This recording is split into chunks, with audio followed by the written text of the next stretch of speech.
Nick Sirianni has the message of let's win one game at a time. Let's have a dog mentality. And then the players, the player leaders bring that to life.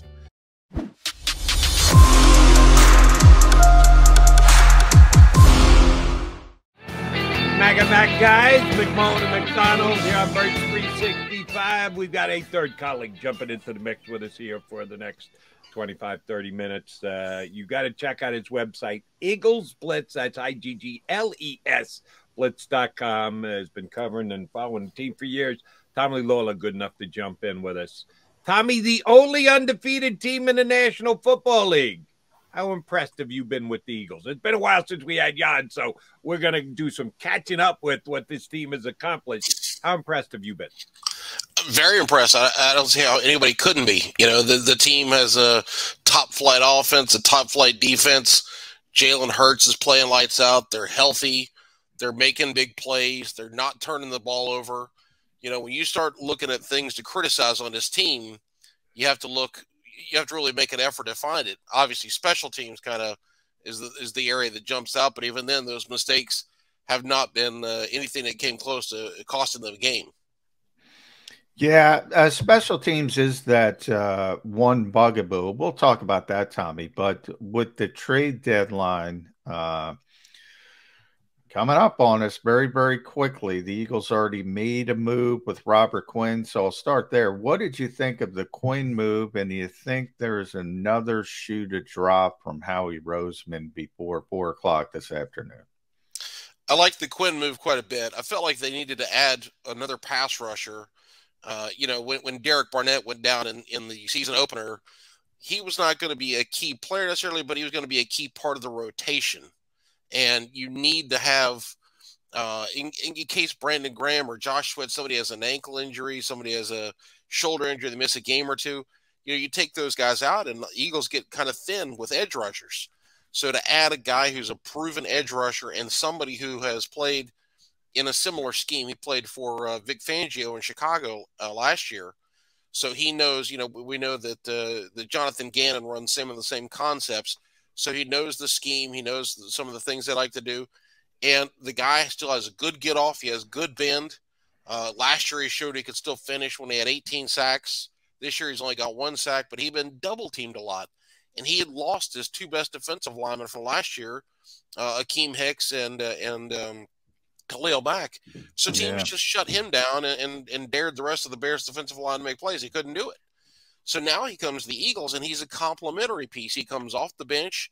He's going to have fresh legs. He knows how to make plays. And, if you I went back and rewatched the Steelers game, and seeing that defensive line in the second half, they had fresh legs. They kept attacking, and those guys were able to continually pressure without having to blitz. They blitzed a few times, but it was by choice rather than necessity. And having fresh legs in the fourth quarter with your defensive linemen is really going to be critical down the stretch and in the playoffs. Tommy, back-to-back weeks playing a team from the other conference and 2 very beatable teams from the other conference. We didn't know the Steelers were going to be as beatable as they were when the season started. The Texans have been bad, continue to be bad. Davis Mills doesn't strike fear into the hearts of any opponent. Short week. Johnny and Eddie Kratz both made the point that 1,500 miles is 1,500 miles, a bit of a flight to get there. There's not really a chance the Eagles stub their toe this week in Houston, is there? Not a likely chance. No. Listen, anytime 2 NFL teams are on the field, you never say never. Because you never know when all of a sudden you're going to have guys dropping passes. There's a few bounces that go against you, what have you. But the Texans, I watched their game on Sunday. They played at 4 o'clock after the Eagles were done, and they were bad. They were the worst run defense in the league going into that game, and then gave up like around 300 yards to the Titans. And they're missing a key defensive lineman named Malik Collins. He's not supposed to play again this week. So the Eagles can just run the ball if they want to. The Texans, looked vulnerable in versus the pass. Now, obviously, that wasn't the case on Sunday because the Titans had a rookie quarterback and just basically didn't throw the ball. They didn't throw a pass in the entire third quarter, and they still built a lead. And Houston knew what was coming and could not stop it. And that's kind of the very definition of getting dominated in the NFL. When the other team tells you the ball's going to Derrick Henry, and Derrick Henry just continues to drive through them. So I'm curious to see how the Eagles approach this game. Do they go in and they play physical and run the football, or do they lean on the attack that they had from Sunday, where they threw the ball down the field and wanted to get explosive plays and really build a lead? So this is a game the Eagles should win. If they don't, we're going to have some really interesting storylines, because some guys are going to have to really fall apart for them to lose this game. Yeah, and that's the mark of a good team. Jody and I were talking about it, Tommy. Last night, Monday Night Football, everybody's assuming Cincinnati's finally getting it back together. Reigning AFC champions, they're going to have an easy time a bit with a struggling Cleveland team. The exact opposite happens. That, to me, is another example why the Eagles are so good. Things like that don't happen to the Eagles. There was talk after the bye. I mean, and Pittsburgh, a bad team, and Nick Sirianni in one of his speeches, gave examples of these really good teams coming off the bye, laying an egg against perceived bad teams. The Eagles just blew their doors off. I expect the same thing on Thursday night. You bring up an interesting point. Houston is dead last, number 32 of 32 in run defense. Everybody says on these Thursday night games, all the coaches say, Tommy, you fall back to what you are. What's your identity? Because you don't have time to game plan like you normally do. You don't have time to practice. So what do you do best? You sort of fall back to your default setting. And to me, that's still the running game with the Eagles. And that sets up perfectly. It does. Great running game, number 32, stopping the run. And I don't even know how close they are to 31 and 30. Like they were awful on Sunday. And so I guess the curious question here is going to be, do the Eagles go into this and say, listen, we don't want to, they showed some interesting things against Pittsburgh. And they did some plays they haven't done before. They had a couple of tendency breakers. Against the Texans, you might be good enough to go out there, line up, and just run basic plays and win that game, which is essentially what the Titans did last week. And if you can do that, then you save some of your specialty plays and other tendency breakers for the games after the bye. And as you get into the stretch run, especially against NFC teams and division rivals, those are the kind of games you'd like to have, play up your sleeve for. So I'm curious to see if the Eagles go out there and they play aggressively, or if they maybe are a little bit conservative. Let's win this game. Let's get through it. We'll have an extra few days off, and then we'll be ready for the second half of the season. And so it's going to be interesting to see their approach. But this could be a game you don't even need to factor in a lot of RPOs. Just hand the ball to 26, let him do his thing, feed the ball to Boston Scott, Kenny Gainwell. And if there's any new Eagles running backs, I doubt they would play on Thursday, but just feed the ball to the runners, let them do their thing, let the offensive line pound. When you've got a team that's undefeated, Tommy, like the Eagles are, you have to be impressed.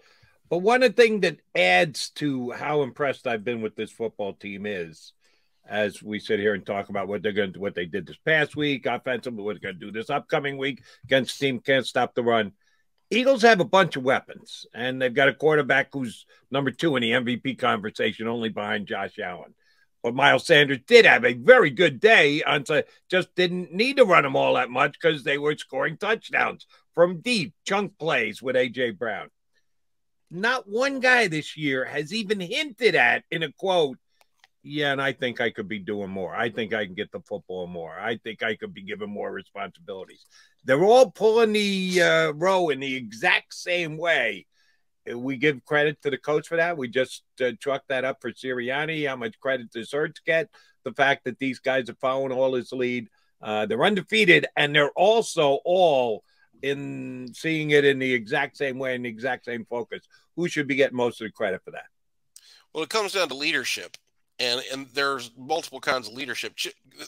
Chip Kelly said something years ago that I thought was pretty smart. There's 2 types of leadership. There's vertical leadership, people that are above you, your boss, your coach, general manager. And there's horizontal leadership, people that have the same position as you, but are just leaders. And that would be obviously Fletcher Cox and Jason Kelsey and Brandon Graham. They're players just like anybody else, but they're leaders. And Nick Sirianni has the message of let's win one game at a time. Let's have a dog mentality. And then the players, the player leaders bring that to life. And there's great leaders on this team. I mean, Jason Kelce feels like a guy that every team in the NFL would benefit from having in their locker room. Brandon Graham with that infectious personality of his, every day is a good day. Fletcher Cox is a leader in his own way. Darius Slay is a guy that we've seen this year emerge as more of a leader. And so, those leaders can get some of the younger guys, the newer guys to really buy into the messages. It's one thing for a coach to say something, but it's the players who take that message and then make it come to life and really buy into it. And Mike Tomlin obviously is a really good coach. He's never had a losing season in the NFL. He's had some really good teams. He's won a Super Bowl. He's preaching a good message, but his players are not, obviously, it's not clicking with them, because you see the players going to the media and saying, well, we're making mistakes, we've got issues. He doesn't have the same kind of leaders that the Eagles do. And so that message doesn't come to fruition. It gets talked about, but something's not clicking. It is with the Eagles. And we are, the old joke is that winning is the great deodorant, right? And so if there's problems in the locker room or guys aren't happy, when you're winning football games, you tend to say, you know what, Chris Watkins, I'm sure would love to have more catches than he does, but they're winning, so he's happy, and I'm sure Boston Scott and Kenny Gainwell would love to have more touches, but they're winning. So those guys are not going to throw a fit about that stuff. You're right, Tommy. As long as you're winning, and especially when you're winning and there's a great vibe, this team just seems to really like each other. And that makes it easier too. We've seen dysfunctional Eagles teams in the past where winning wasn't good enough. No, that never happened, Tommy. What are you talking about? Dysfunctional Eagles? Yeah. Never. I think it's always hard to complain when you're winning, because you kind of know you look like a what if you're sure. If you're winning every week and you're, hey, why aren't I getting mine? Well, you mentioned some of those veteran leaders. I agree with you, but man, Jalen Hurts is a big part of that. And he's 24 years old. This is his, third season in the NFL. I always say he's like an old soul. He acts like a 15-year veteran. He never celebrates after these wins. He's always talking about what he left on the field. I can't be more impressed with Jalen Hurts. You mentioned that dog mentality stuff. There are certain things Nick does, and I like Nick as a person, but I roll my eyes because he says it so much. Dog mentality, competitive advantage. I roll my eyes. He said very early in the process, we would ask him, questions about Jalen, and he'd say, I don't know what his ceiling is, but he's going to reach it. He said that consistently because he works so hard. He's got such great attention to detail. He does everything he needs to do to be a better player every day. And that is a cliche that has turned out to be true. I don't know what his ceiling is, but if his ceiling is this, it's pretty darn good right now. If that's his ceiling, it's good enough, and he might get better. And that's pretty scary. You're an old school guy, Tommy. You've been around. You've followed this Eagles team for a long time. They've been around for a while. And no other quarterback has ever won 10 consecutive regular season games for this franchise. Who would have thought in year 3 it would be Jalen Hurts? I've been watching the Eagles for more than 30 years now. And in terms of leadership, he's the best Eagles quarterback I've ever seen. And I'm not sure it's even close. He has – I've written this or said somewhere, if Bill Belichick was a quarterback, he'd be Jalen Hurts. And you remember after they won a Super Bowl a couple of years ago, they had the Super Bowl parade, and Belichick started yelling, "No days off." And Eagles fans giving him a hard time, this and that. That's Jalen Hurts. If there's a Super Bowl, if this team goes on and wins a Super Bowl and have a parade, the day after the parade, Jalen Hurts is going to be working on getting better. That dude is locked in, being a coach's son, playing for Nick Saban at Alabama, and obviously his connection with Nick Sirianni. The two of them feel very much like kindred spirits. He's just a guy that really, he wants to be as good as he possibly can, and he is willing to focus on that in a way that's we've never seen it from an Eagles quarterback before. It's very rare. Most quarterbacks, young quarterbacks flame out all the time. You go back to Donovan McNabb's class, and I remember Tim Couch and JAKIB McDonald. They were both dating Playboy playmates, trying to live a good life, right? And both of them flamed out of the NFL in a couple of years. You've got a guy like Jalen Hurts, and he is doing everything humanly possible to win games. And he takes Nick Sirianni's messages, which they can be just so cheesy and football cliche. There's no question, but he gives them life and helps those other players to buy in. And he is absolutely a critical leader on this team. And it's amazing to see such a young guy who has such maturity. Both of you guys correctly stated, hey, when you're winning, people just aren't going to rock the boat. They're going to keep not worried about what they're getting or not getting when the team's undefeated. And then there's Jody McDonald, who, even though the Eagles are 7-0, I had questions after Sunday's game. They empty out the bench for the offense, get the offensive line all out of there, get the quarterback out of there, get Colby out there for a couple snaps as a wide receiver. Yet the Eagles D-backs and linebackers in that fourth quarter are all still in there taking plays.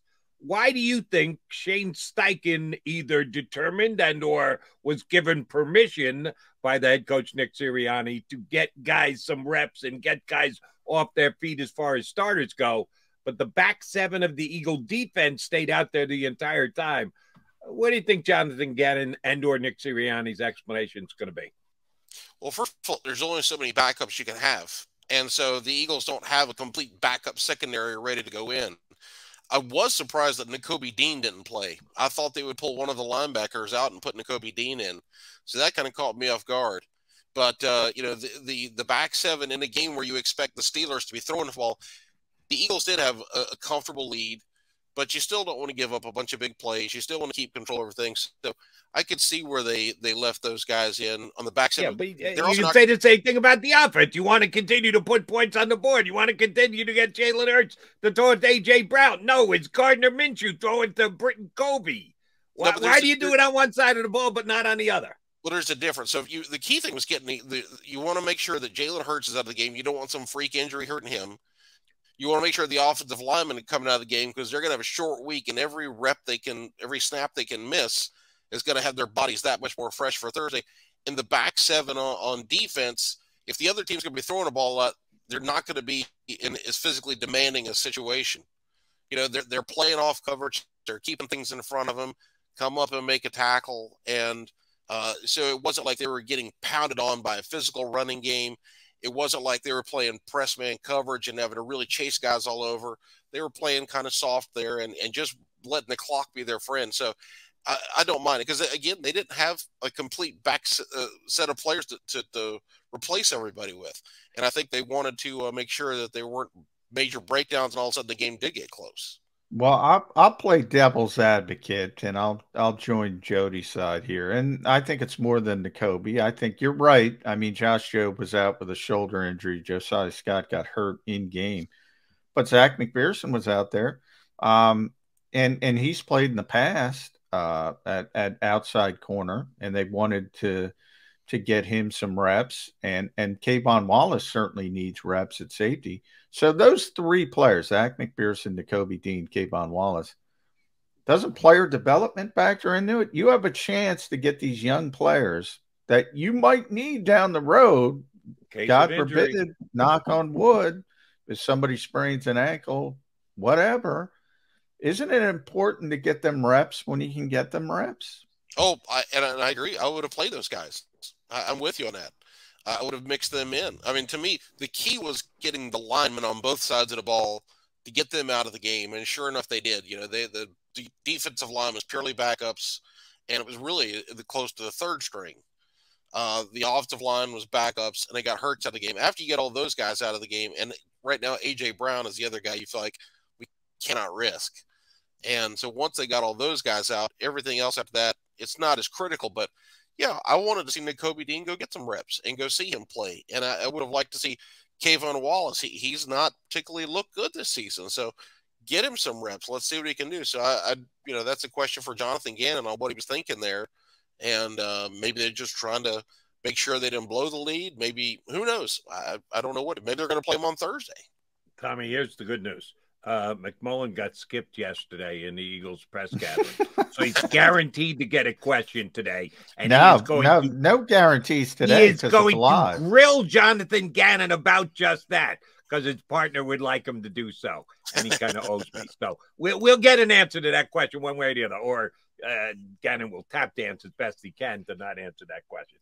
All right, I want to use a phrase that John just used for you, devil's advocate.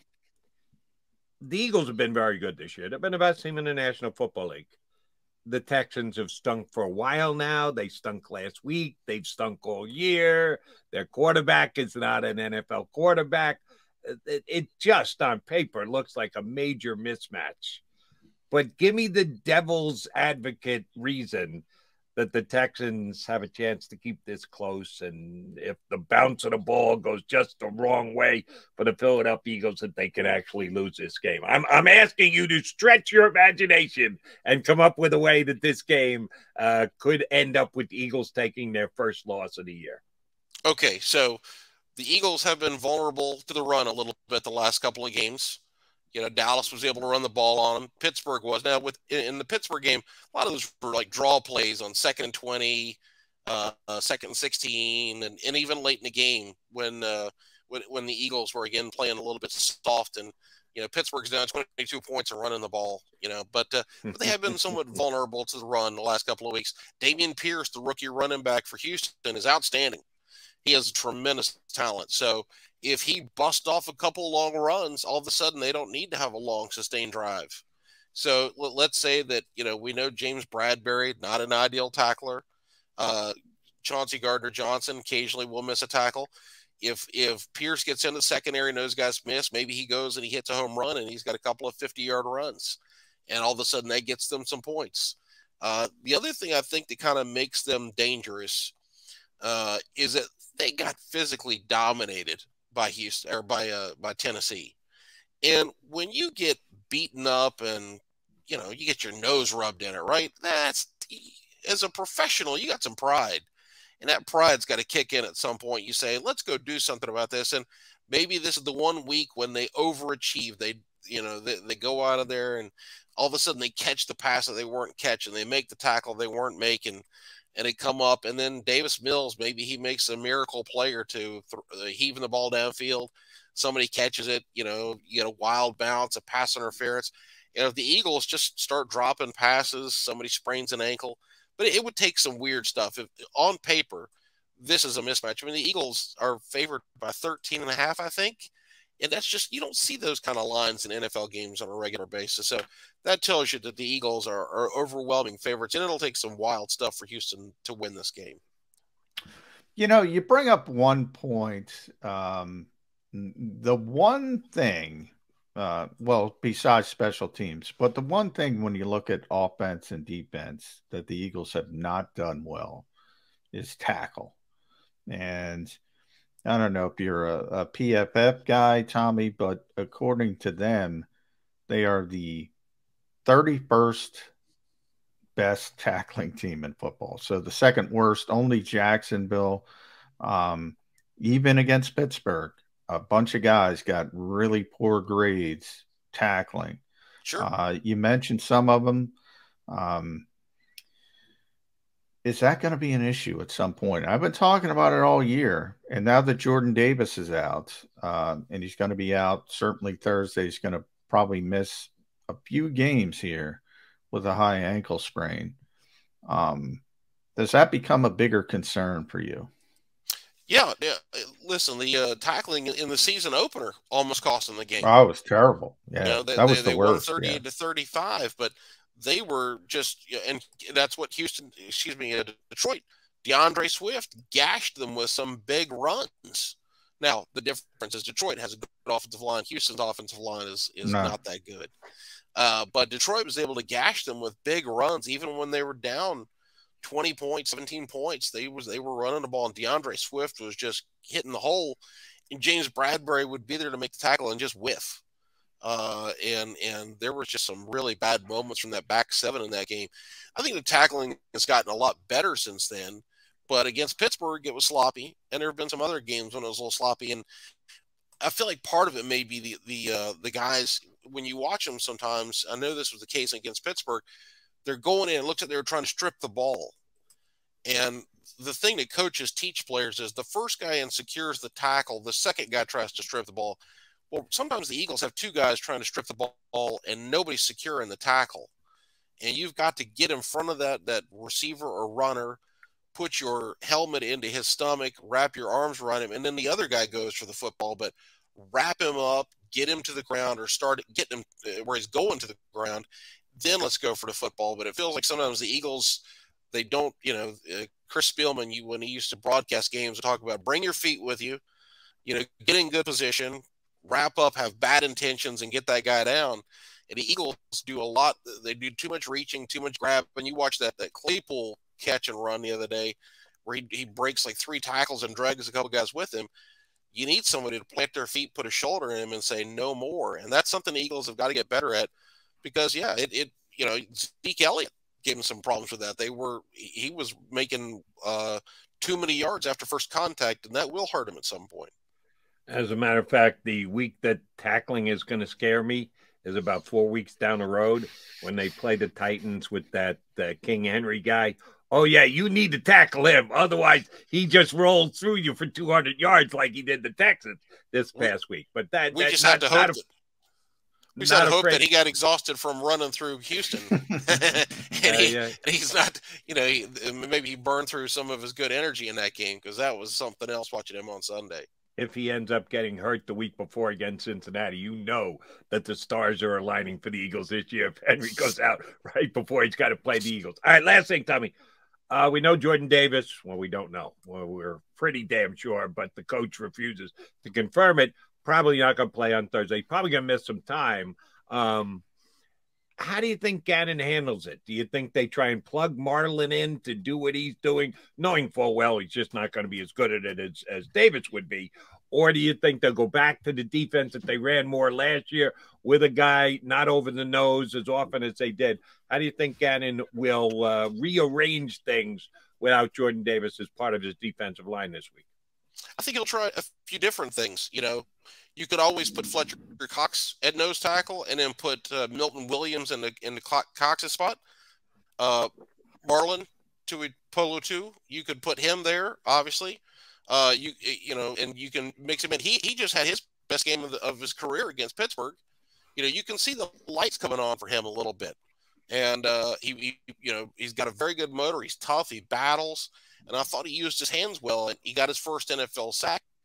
He shed blocks a little bit better in that game. So putting him in. And to me, I don't know why Sirianni's being so kind of evasive. Yeah, he's done that all year, Tommy. He's done that all year. There's very few complaints I have with Nick Sirianni, but the whole injury thing, if he's got an ankle sprain, put him on IR, get him out for a month, bring up Marvin Wilson from the practice squad and have another body up front.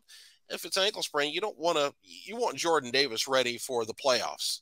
And for the next 4 weeks, you can get by without him for 4 weeks.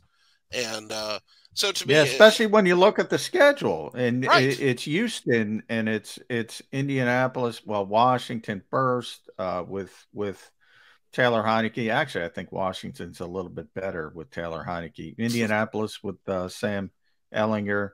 It's not murderer's row. No. Yeah. Put him on IR. Yeah. And this team is good enough to win without Jordan Davis. He's a good player and he has a bright future, but let's not act like he's the reason they're 7-0. This is not. No. If you lost AJ Brown or Jalen Hurts or somebody like that, we'd be talking a whole different story. But to me, I'm not really sure again, that's just an odd thing Nick Sirianni does, looking for every possible advantage. But I think Jonathan Gannon will experiment with a few different things and try some different looks because he likes that 52 look and the 51 look where they play 3 down linemen. They have the 2 stand-up linebackers and then 1 or 2 linebackers inside. He likes those looks. They've been key fronts for the Eagles this year. So I don't think he's going to go away from them. So I think he's got to experiment. I think you can put Fletch at nose and then put Marlin there. And then again, if you go ahead and put Jordan Davis on IR and bring up Marvin Wilson, he gives you another player. He's a big, strong dude who could be a natural nose tackle. If you get a text in the next few minutes, it's probably going to be Fletcher Cox saying, I don't want to play the nose. No. We just determined earlier in this interview, nobody on the Eagles complains. Nobody talks about what they are or aren't doing. Everybody is on the exact same page. So, Fletcher, don't be the guy who's the first one to say, whoa, time out. I'm not exactly out. Fletcher's smart enough to do it behind the scenes, but exactly. It will be so it won't be a text. Done. McDonald, Lawlor, or even McMullen will be getting. No, that'll be kept on the down low for sure. Tommy, we appreciate you jumping in with us. Always good when we get a chance to talk. Thank you much for doing it. We'll hit you up again next month. All right, we'll see. Got 6.5, 7 hours to the trade deadline, so see if anything happens, and we'll talk about whatever happens over the next couple of weeks.